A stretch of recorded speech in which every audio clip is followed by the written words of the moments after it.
To everyone welcome to LTX classes. ఈరోజు మనం important ఇష్యూస్లో current అఫైర్స్లో రీసెంట్గా మనం లూనా 25 అనే Russian space agency recently launch చేసిన మూన్ మిషన్ అనేది చూడడం జరిగింది, అవునా?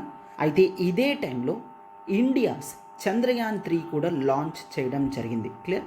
సో చాలామందికి ఈ రెండింటి మధ్య డిఫరెన్స్ ఏంటి అన్న డౌట్ అనేది చాలా ఎక్కువ ఉంటుంది. సో అందుకని ఈ క్లాస్లో మనం డీటెయిల్డ్గా నీట్గా రష్యాస్ లూనా 25 వర్సెస్ చంద్రయాన్ 3 మీద డిఫరెన్సెస్ అనేవి డీటెయిల్డ్గా చూద్దాం. And I will sure that topic end అయ్యేసరికి మీకు పూర్తిగా ఓవరాల్గా పూర్తి కాన్సెప్ట్ అనేది క్లియర్ అవుతుంది. ఓకే, ఎస్, క్లాస్ డిస్కస్ చేస్తుంది. This is Srinivas. చూడమ్మా, బ్లాక్ బస్టర్ ఆఫర్ తీసుకొని రావడం జరిగింది. Independence day offer UPSC infinity కేవలం 30,000కి ఇప్పుడు మనకి స్టార్ట్ అవుతుందన్నమాట. అయితే గుర్తుంచుకోండి, 30,000కి 1 year validity, complete 1 year validity కేవలం 30,000కి both live plus recorded classes మీకు యాక్సెసిబిలిటీ వస్తుందన్నమాట. అదే మీకు లైఫ్ టైం కావాలనుకుంటే కేవలం మీరు 50,000 పే చేస్తే చాలు. క్లియర్? సో 50,000కి మీకు లైఫ్ టైం వ్యాలిడిటీ వస్తుంది. 1 year వ్యాలిడిటీ అయితే కేవలం 30,000కి మీ ప్రిపరేషన్ మీరు స్టార్ట్ చేయొచ్చు. ఇంకే ఫర్దర్ డీటెయిల్స్కి అయినా సరే మీరు ఈ నెంబర్కి కాల్ చేయగలరు, 7893899553. అయితే ఇండిపెండెన్స్ డే ఆఫర్ కాబట్టి ఫీజ్ వ్యాలిడిటీ కేవలం 15th August వరకు మాత్రమే. Clear? Right. First of all, moon machine అంటే ఏంటి? మూన్ మిషన్ అంటే రెస్పెక్టివ్ కంట్రీస్ వాళ్ళ యొక్క space activities and space concentration అంతా కూడా మూన్ మీదకి డైవర్ట్ చేయడం జరుగుతుంది. అంటే మూన్ని స్టడీ చేయడానికి రాకెట్స్ కానీ ఇట్లాంటివన్నీ లాంచ్ చేసి ఫుల్ ఫ్లెజ్డ్గా మూన్ని చదవాలి అని అనుకుంటున్నారు. అయితే చాలామందికి డౌట్ రావచ్చు, సార్ ఈ మూన్ మిషన్స్ అనేవి ఇప్పుడే స్టార్ట్ అయ్యాయంటే నో. 1960s నుంచి గ్లోబల్ లెవెల్లో స్పేస్ యాక్టివిటీస్ అనేవి ఎప్పటి నుంచి స్టార్ట్ అయ్యాయో అప్పటి నుంచి మూన్ మిషన్స్ అనేవి చూస్తాం. 1960s టైంలో కాన్సన్ట్రేషన్ అంతా కూడా అప్పటి యుఎస్ఎస్ఆర్ అంటే ఈరోజు Russia versus United States of America, కేవలం ఈ 2 కంట్రీస్ మధ్య మాత్రమే స్పేస్ యాక్టివిటీస్ నాలెడ్జ్ కానీ టెక్నికల్ డీటెయిల్స్ కానీ అన్నీ కూడా ఉండేవి. అండ్ రిమైనింగ్ కంట్రీస్ వాళ్ళందరూ కూడా స్పేస్ యాక్టివిటీస్లో చాలా తక్కువ రోల్ ప్లే చేసేవారు. But one important revolutionary thing happen, that is in 2008. 2008లో ఫస్ట్ టైం ఇండియా లాంచ్ చేసిన చంద్రయాన్ మిషన్ అనేది సూపర్ సక్సెస్ అయ్యింది అని చూస్తాం. చంద్రయాన్ 1లో ఇండియా కేవలం మనం ఒక ఆర్బిటార్ని మాత్రమే లాంచ్ చేయడం జరిగింది. ఒక్కసారి చూడండి, మొత్తం ఇంటర్లింకింగ్గా మీకు టోటల్గా చెప్తాను. చంద్రయాన్ 1 అనేది ఏంటి? ఆర్బిటార్ మాత్రమే. సార్ ఆర్బిటార్ అంటే ఏంటి? ఆర్బిటార్ అంటే ఒక scientific object which orbits around a celestial body. Sir celestial body అంటే ఏంటి? సెలెస్టియల్ బాడీ అంటే ఒక హ్యూజ్ బాడీ స్పేస్లో ఏదైతే ఉందో దాన్ని సెలెస్టియల్ బాడీ అని అంటాం. అంటే ఇక్కడ మూన్ అనేది ఒక సెలెస్టియల్ బాడీ. అయితే ఇటువంటి మూన్ చుట్టూ ఆర్బిట్ అంటే మూన్ చుట్టూ అలా కాన్స్టాంట్గా తిరిగే ఆబ్జెక్ట్నే ఆర్బిటార్ అని అంటాం. అంటే చంద్రయాన్ 1 అనేది మూన్ మీద ల్యాండ్ అవ్వలేదు, ఎందుకంటే అది కేవలం ఆర్బిటార్ కాబట్టి. దాని యొక్క ఉద్దేశం ఏంటి? కేవలం చంద్రుడి దగ్గర నుంచి కాస్త డిస్టెన్స్లో చంద్రుడిని అబ్జర్వ్ చేస్తూ ఉంటుంది, తగిన డీటెయిల్స్ని పంపిస్తూ ఉంటుందన్నమాట. And Chandrayaan 1 first time has given logical proof regarding the presence of water on the moon. Moon మీద వాటర్ ఉంది అని చెప్పి క్లియర్గా డీటెయిల్డ్ పిక్చర్స్ అనేవి ఇస్రో తన చంద్రయాన్ 1 మిషన్ నుంచి లాంచ్ చేయడం జరిగింది.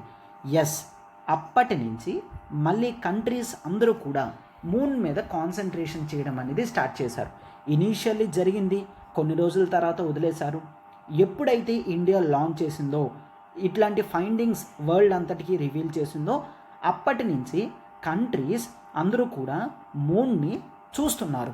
అయితే మూన్ యొక్క సిగ్నిఫికెన్స్ ఏంటో ఒక్కసారి చూసిన తర్వాత ఈ రాకెట్స్ కానీ టెక్నికల్ డీటెయిల్స్ కానీ అన్నీ కూడా చూద్దాం. If I say the significance of moon అనేది ఎర్త్ నుంచి ఫార్మ్ అయ్యింది అని ఒక థియరీ ఉంది కాబట్టి మనం మూన్ని స్టడీ చేయడం వలన అసలు ఎర్త్ ముందు అంటే ఎవరు హ్యూమన్ ఎవల్యూషన్ ముందు ఎటువంటి లైఫ్ ఎవల్యూషన్ ముందు ఎట్లా ఉండేది అనే స్టడీయింగ్కి మనకి హెల్ప్ చేస్తుందన్నమాట. అంటే నథింగ్ బట్ ప్రీ లైఫ్ భూమి మీద లైఫ్ అనేది స్టార్ట్ అవ్వకముందు ఏ విధమైన అట్మాస్ఫియర్ కండిషన్స్ ఉండేది, స్టార్టింగ్ కండిషన్స్ ఎలా ఉండేవి, ఇట్లాంటివన్నీ స్టడీ చేయడానికి హెల్ప్ చేస్తుంది. అండ్ మూన్ సోలార్ సిస్టంలో ఒక ఇంపార్టెంట్ సెలెస్టియల్ బాడీ కాబట్టి మనం ఫార్మేషన్ ఆఫ్ సోలార్ సిస్టమ్ని స్టడీ చేయడంలో కూడా హెల్ప్ చేస్తుంది. Formation of present day solar system, అవునా? ఎస్. అండ్ ఇది మాత్రమే కాదు, the close relations between earth and మూన్కి మరింక ఎంత రిలేషన్ ఉంది అనేది స్టడీ చేయడానికి కూడా హెల్ప్ చేస్తుంది. అండ్ మోస్ట్ ఇంపార్టెంట్, ఇది లాస్ట్లో వెరీ ఇంపార్టెంట్ పాయింట్ కాబట్టి ఉంచడం జరిగింది. ఎర్త్ మీద రిసోర్సెస్ అనేవి కంప్లీట్ అయిపోతున్నాయి. సో స్పేస్లో ఉండాలి అని చెప్పి హ్యూమన్స్ భావిస్తున్నారు. అంటే అర్థం ఏంటి? ఏదో ఒక రోజు ఎర్త్ పూర్తిగా డ్యామేజ్ అయిపోవచ్చు, రిసోర్సెస్ అన్నీ కూడా ఎగ్జాస్ట్ అయిపోవచ్చు. సో అప్పుడు మానవులు వేరే ప్లానెట్ మీద ఉండాలి అంటే లైఫ్కి మెయిన్ కావాల్సింది ఏంటి? That is water. ఈ వాటర్ అనేది ఇప్పుడు మూన్ మీద ప్రజెంట్ అయి ఉంది కాబట్టి అందరి యొక్క కాన్సన్ట్రేషన్ అనేది మూన్ మీదకి డైవర్ట్ అయింది. సో ఎస్, దట్ ఈజ్ మొత్తం అంతా కూడా ఫ్యూచరిస్టిక్ ఆస్పెక్ట్. ఫ్యూచర్లో హ్యూమన్ మూన్ మీద ఉండగలడా? ఉండాలి అంటే ఎటువంటి ఎన్విరాన్మెంటల్ కండిషన్స్ ఉండాలి, అక్కడ ఉన్నాయి, మనం ఏదైనా అట్మాస్ఫిరిక్ చేంజెస్ చేయగలమా? ఫర్ ఎగ్జాంపుల్ ఆక్సిజన్ లేదు అంటే ఆక్సిజన్ ప్రెజెన్స్ని ఇప్పటి నుంచి ట్రై చేస్తుంటే అట్లీస్ట్ ఒక 100 years తర్వాత అయినా మూన్ మీద అట్మాస్ఫియర్ మనం మార్చగలమా?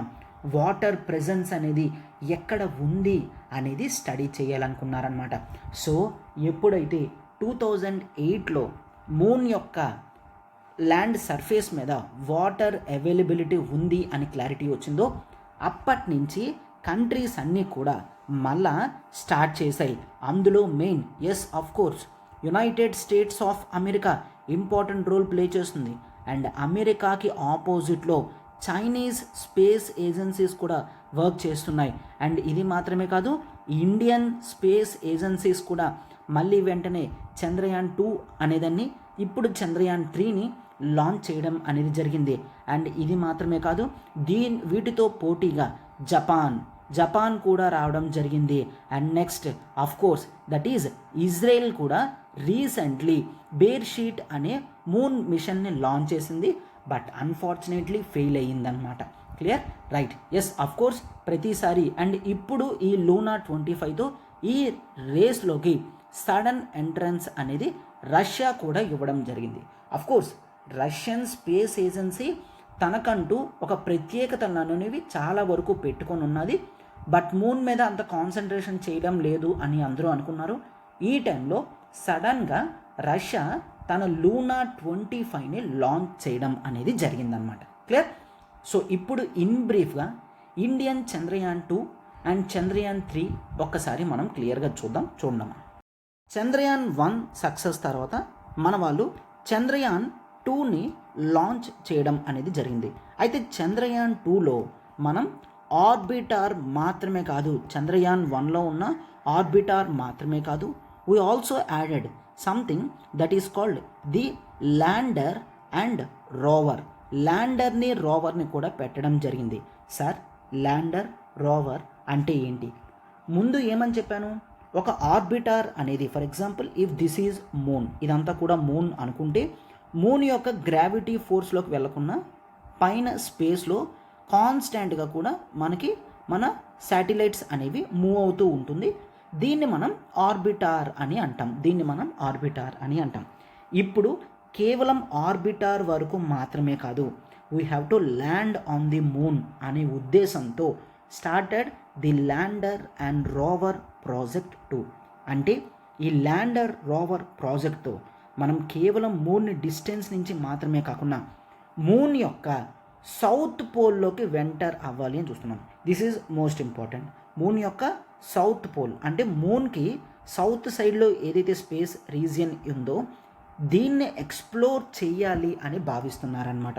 ఐఎమ్ రైటింగ్ స్ట్రిక్ట్లీ, జాగ్రత్తగా అబ్జర్వ్ చేయండి. సౌత్ పోల్ అయితే ఇన్నిసార్లు ఎందుకు కాన్సన్ట్రేషన్ చేస్తున్నాను అంటే there is some importance towards the south pole.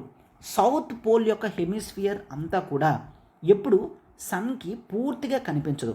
South pole అనేది ఈ రోజుకి కూడా షాడో రీజియన్లో ఉందన్నమాట. షాడో అంటే సన్ యొక్క లైట్ అనేది ఈ రీజియన్ మీద అంత డైరెక్ట్గా పడదు. మ్యాక్సిమం టైం అంతా కూడా డార్క్గానే ఉంటుంది. సార్ ఇవన్నీ ఎందుకు చెప్తున్నారు? వాటర్ ప్రెజెన్స్ అనేది ఉంది. Simple logic. సన్ ఇవాపరేషన్ జరిగింది అంటే వాటర్ ఖచ్చితంగా డైల్యూట్ అయిపోతుంది, మొత్తం ఇవాపరేట్ అయిపోతుంది, అవునా? అలా కాకుండా సన్ ఇన్ఫ్లుయెన్స్ లేని చోట మనం వెతికాము అంటే వాటర్ ప్రెజెన్స్ అనేది మనకి కనిపించే ఛాన్సెస్ అనేవి ఉన్నాయి. అండ్ 1960s టైం నుంచి 2000s వరకు ఏవైతే మూన్ మీద ఎక్స్ప్లోరేషన్స్ అప్పుడప్పుడు జరిగాయో అవన్నీ కూడా సన్ ప్రెజెన్స్ ఉన్న చోట మాత్రమే జరిగాయి తప్ప సన్ ప్రెజెన్స్ అంటే సన్ యొక్క ఎఫెక్ట్ లేని చోట ఎక్కడా కూడా జరగలేదు.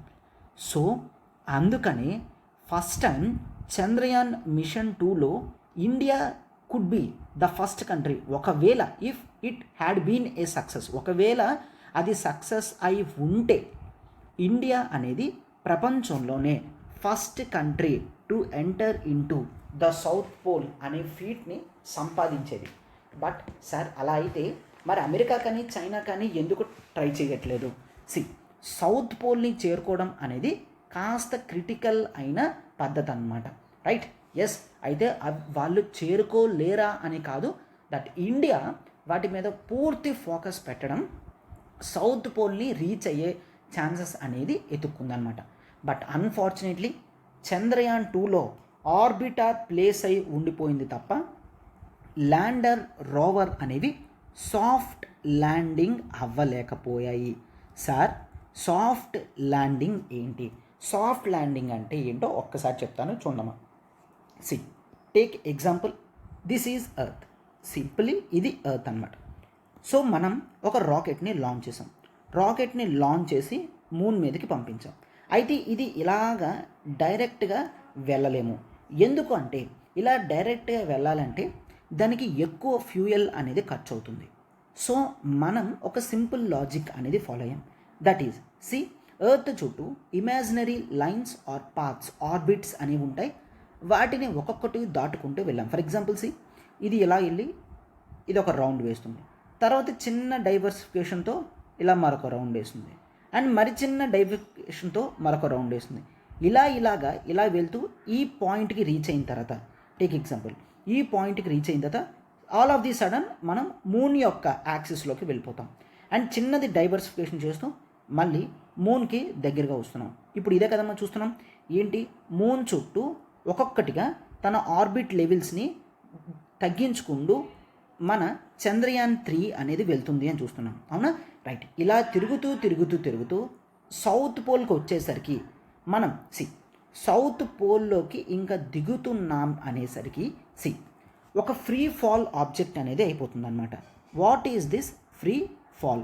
ఫ్రీ ఫాల్ అంటే సింప్లీ ఒకటే గుర్తుంచుకోండి.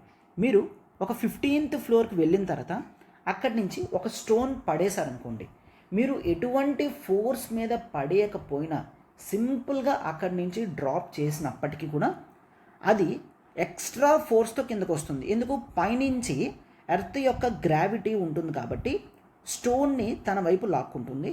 సో దట్ స్టోన్ మరింత స్పీడ్ గెయిన్ అవుతుంది, అవునా? సో ఈ పరిస్థితుల్లో ఏమవుతుంది? ఆ స్టోన్ కిందకు వచ్చి వెంటనే అది ఎర్త్ని హిట్ చేస్తుంది. సో స్టోన్ కాబట్టి బ్రేక్ అవ్వదు. Let's take the same example. ఒక ఎగ్ తీసుకున్నారంటే దాని చుట్టూ షెల్ ఉంటుంది. సో మీరు 15th ఫ్లోర్ నుంచి ఎగ్ని అలా డ్రాప్ చేస్తే ఆ ఎగ్ అనేది ల్యాండ్ సర్ఫేస్కి హిట్ అయినంటనే సరే వెంటనే బ్రేక్ అయిపోతుంది, క్రాష్ అయిపోతుంది. అవునా? ఎందుకు? ఆ వచ్చే ఫోర్స్తో ఈ షెల్ అనేది ప్రొటెక్ట్ చేయలేదు. ఎందుకు? ఎర్త్ యొక్క గ్రావిటీ చాలా స్పీడ్గా ఉండడం వలన ఎగ్ అనేది ఫ్రీ ఫాల్ అయిపోతుంది. సో ఇటువంటి ప్రాబ్లం మనం మన ల్యాండర్స్కి రోవర్స్కి తీసుకొని రాకూడదు. సార్ మరి తీసుకొని రాకూడదు అంటే ఎలా? For example let's take this is moons surface. ఎప్పుడైతే మూన్కి ఈ డిస్టెన్స్లోకి వస్తామో మూన్ యొక్క గ్రావిటీకి మన ల్యాండర్ అట్రాక్ట్ అవుతుంది. అయితే ల్యాండర్ కొంత డిస్టెన్స్కి వచ్చిన తర్వాత ఫ్రీ ఫాల్ అవ్వడం ట్రై చేస్తుంది కదా, ఆ టైంలో మనం ఎక్స్ట్రా ఎనర్జీ ఉపయోగించి ఆ స్పీడ్ని రెగ్యులేట్ చేస్తామన్నమాట. అంటే స్లోగా దాన్ని కిందకి దించుతాము. క్లియర్? సో ఎప్పుడైతే మనం స్లోగా దాని మీద దించుతామో అప్పుడు అవి బ్రేక్ అవ్వవు. అవునా? రైట్. సో ఈ విధంగా అది చేరాలంటే దాంట్లో చాలా ఎక్కువ ఫ్యూయల్ ఉండాలి అండ్ ఇలా స్మూత్గా ల్యాండ్ అయ్యే ప్రాసెస్ని సాఫ్ట్ ల్యాండింగ్ అని అంటాము. క్లియర్? బట్ చంద్రయాన్-3 మొత్తం అంతా సక్సెస్ఫుల్గా చేసి దగ్గరికి వచ్చేసరికి కొన్ని టెక్నికల్ ఫాల్ట్స్ వలన ఇలా స్మూత్గా ఆర్డర్లో రావాల్సింది సడన్గా వచ్చి కిందకి హిట్ చేయడం వల్ల క్రాష్ ల్యాండింగ్ అనేది జరిగింది. సో దీంతో చంద్రయాన్-2 అంతా కూడా బ్రేక్ అయిపోయింది. మన ల్యాండర్, రోవర్ రెండు కూడా స్ప్లిట్ అయిపోయి మూన్ సర్ఫేస్ మీద బ్రేక్ అయిపోయాయి అన్నమాట. క్లియర్? అర్థమైంది కదమ్మా? ఎందుకు సౌత్ పోల్, ఎందుకు సాఫ్ట్ ల్యాండింగ్ చేయాలి, ఇట్లాంటివన్నీ కూడా అర్థమైంది కదా. సింప్లీ ల్యాండర్ అండ్ రోవర్ రెండు కూడా 2 టెక్నికల్ ఆబ్జెక్ట్స్. ల్యాండర్ అనేది కేవలం రోవర్ని ప్లేస్ చేయడానికి హెల్ప్ చేస్తుంది. కొన్ని దాంట్లో కూడా యాంటీనాస్ లాంటివి ఉండడం వల్ల డీటెయిల్స్ అనేవి ఎర్త్ మీద పంపిస్తుంది అనమాట. క్లియర్?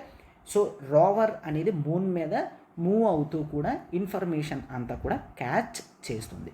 సో ఏ కంట్రీ అయినా చేయాల్సిన ప్రాసెస్ అనేది ఇదే అన్నమాట. క్లియర్?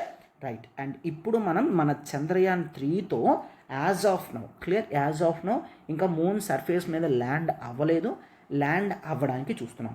అయితే ఈ టైంలో రష్యా యొక్క కొత్త మూన్ మిషన్ లాంచ్ అవ్వడం జరిగింది. దాని గురించి చెప్తూ వీటి రెండిటి యొక్క డిఫరెన్సెస్ అనేవి చెప్తాను. చూడండమ్మా. యూపీఎస్సీ ఇన్ఫినిటీతో పాటు ఆప్షనల్ ఇన్ఫినిటీ కూడా ఆఫర్స్ అనేది పెట్టడం జరిగింది. లైవ్ ప్లస్ రికార్డెడ్ క్లాసెస్ కేవలం 22,500 రూపీస్కే లాంచ్ చేయడం జరిగింది. అయితే మన optionals PSIR, sociology, public administration, anthropology, Telugu literature అయితే లైఫ్ టైం వ్యాలిడిటీ అనేది మీకు అవైలబుల్గా ఉంటుందన్నమాట. క్లియర్? సో ఫోన్ నెంబర్ చూడండి 7893899553. ఏ ఆప్షనల్ మీరు తీసుకున్న లైఫ్ టైం వ్యాలిడిటీ అనేది మీకు ఉంటుంది. ఫీజ్ వ్యాలిడిటీ కేవలం 15th ఆగస్ట్ వరకు మాత్రమే. అయితే ఆంథ్రోపాలజీ కంప్లీట్ టాపిక్స్ అనేవి నేనే చెప్తాను. ప్రాపర్ మీకు నోట్స్ అనేది ప్రొవైడ్ చేయడం జరుగుతుంది. ఒకవేళ మీకు ఇంకేమైనా డౌట్స్ ఉన్నా you can contact this number and you can speak to me. Clear? Yes. Firstly that India యొక్క చంద్రయాన్-3 మిషన్ అనేది జూలై 15th టైంలో అంటే మంత్ మిడిల్ టర్మ్లో ఇది లాంచ్ అయ్యింది. అండ్ ఇది వచ్చేసరికి August somewhere around 26th to 28th డేట్స్లో, డేట్ ఇంకా ఫిక్స్ కాలేదు, బట్ 25th అరౌండ్ అని గుర్తుంచుకోండి. క్లియర్? అంటే మనకి దాదాపుగా 40 days మూన్ మిషన్ అయినట్టు. అవునా? జూలై 15th నుంచి మనకి సింప్లీ ఆగస్ట్ 26th అనుకున్న దాదాపుగా 40 days దగ్గర మనం మన యొక్క చంద్రయాన్-3 ఎర్త్ని వదిలేసి మూన్ దగ్గరికి ల్యాండ్ అవ్వడానికి టైం తీసుకుంటుంది. But if you observe that is August 10th మనం ఏమని చూసాము? రష్యా తన యొక్క లూనా 25ని లాంచ్ చేయడం జరిగింది. What is Luna 25? It is all about the Russia's moon machine. Russia కూడా మూన్ని స్టడీ చేయడానికి ఒక ల్యాండర్ని పంపించడం జరుగుతుందన్నమాట. క్లియర్? గుర్తుంచుకోండి. రైట్. సో లూనా అంటే ఏంటి? లూనా అంటే నథింగ్ బట్ లూనార్. లూనార్ అంటే నథింగ్ బట్ మూన్. మూన్ని లూనార్ అని అంటారు. దాన్ని షార్ట్కట్లో లూనా అన్న నేమ్తో వాళ్ళు మిషన్స్ అనేవి లాంచ్ చేస్తున్నారనమాట. అయితే అందరూ ఆశ్చర్యకరంగా చూసేది ఏంటి అంటే, మనం జూలై 15th లాంచ్ చేసాము, ఆగస్ట్ 26th వెళ్తుంది అని అంటున్నాం. బట్ రష్యా వాళ్ళు మాత్రం ఆగస్ట్ 10th లాంచ్ చేశారు.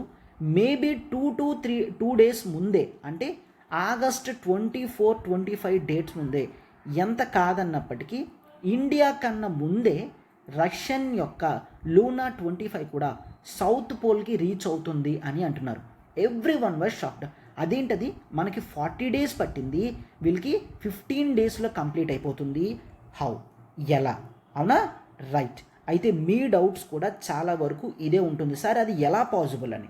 అండ్ ఒక్కసారి సింపుల్గా డీటెయిల్డ్గా చెప్తాను, జాగ్రత్తగా చూడము. మనం మెయిన్ ఈ శాటిలైట్స్ని లాంచ్ చేయడానికి రాకెట్స్ని యూజ్ చేస్తున్నాం. అయితే ఈ రాకెట్స్ని మీరు ఒక్కసారి అబ్జర్వ్ చేశారంటే ఇండియన్ చంద్రయాన్ 3 అనేది మీరు చూసుకున్నట్లయితే it was launched through GSLV అనే rocket. GSLV, geosynchronous satellite launch vehicle 3, GSLV-3 or launch vehicle mission 3, LVM-3 mark 3 edition అన్నమాట. క్లియర్?